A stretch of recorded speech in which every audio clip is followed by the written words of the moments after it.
सर्वप्रथम भाग्यश्री किचनकडून मराठी नववर्षाच्या सर्वांना हार्दिक शुभेच्छा. नवीन वर्षासाठी म्हणजेच गुढीपाडव्यासाठी खास भाग्यश्री किचन तुमच्यासाठी घेऊन येत आहे श्रीखंडाची रेसिपी. आज आपण घरी दही लावण्यापासून ते श्रीखंड करेपर्यंतची पूर्ण रेसिपी डिटेलमध्ये बघणार आहोत. चला तर व्हिडिओ सर्वांनी शेवटपर्यंत बघा. सर्वप्रथम आपण आता दही लावून घेणार आहोत.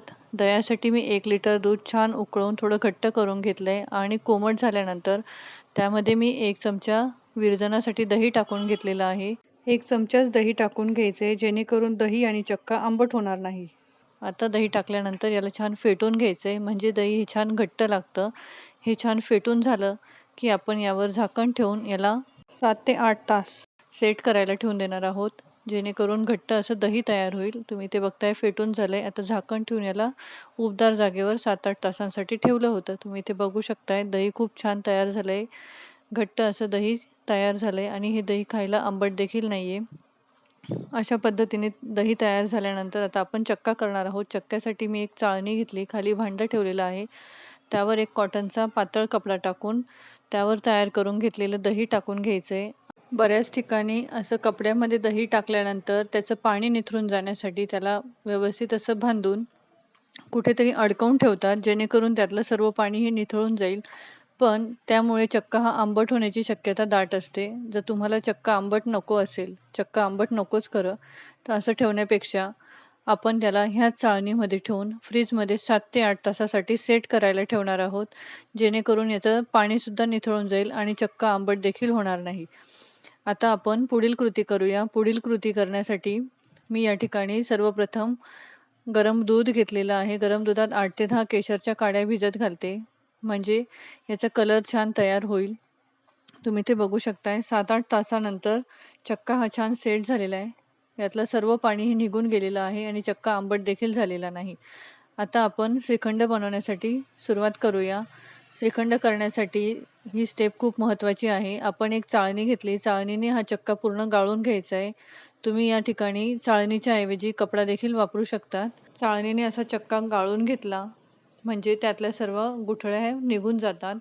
आता हा पूर्ण चक्का आपण एका पातेल्यात काढून घेतला आहे. त्याच चाळणीने आपण 1 लिटर दुधाची मलाई किंवा साय ती देखील टाकून घेणार आहोत. त्याची टेस्ट ही खूप छान लागते.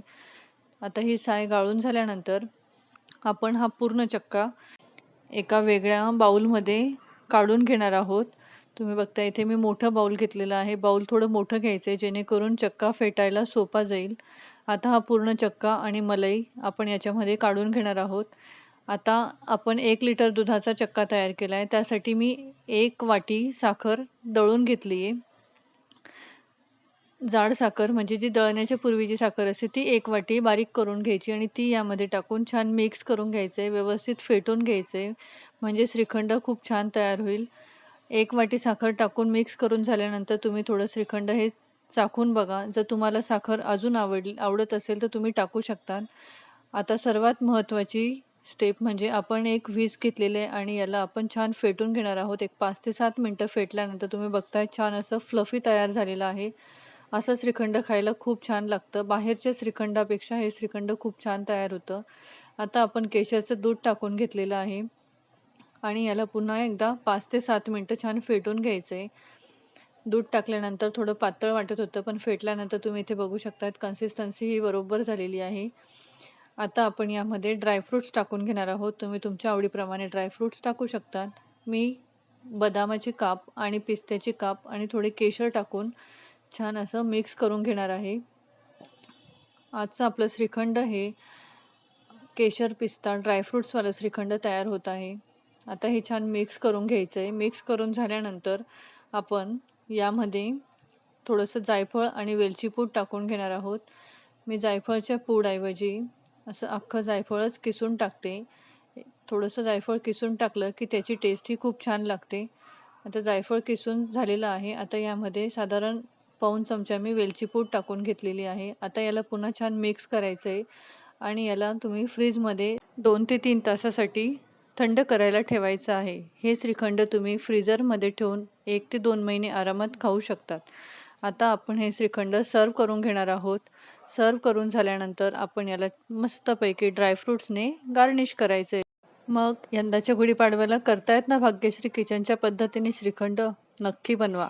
बाजारातलं श्रीखंड परत आणणार देखील नाही याची मला खात्री आहे. रेसिपी आवडली असेल तर तुमच्या मित्रमैत्रिणींमध्ये शेअर करा आणि तुमचे फीडबॅक मला कमेंटमध्ये लिहून कळवा. भेटूया अशाच नवीन रेसिपीसोबत. तोपर्यंत बाय बाय.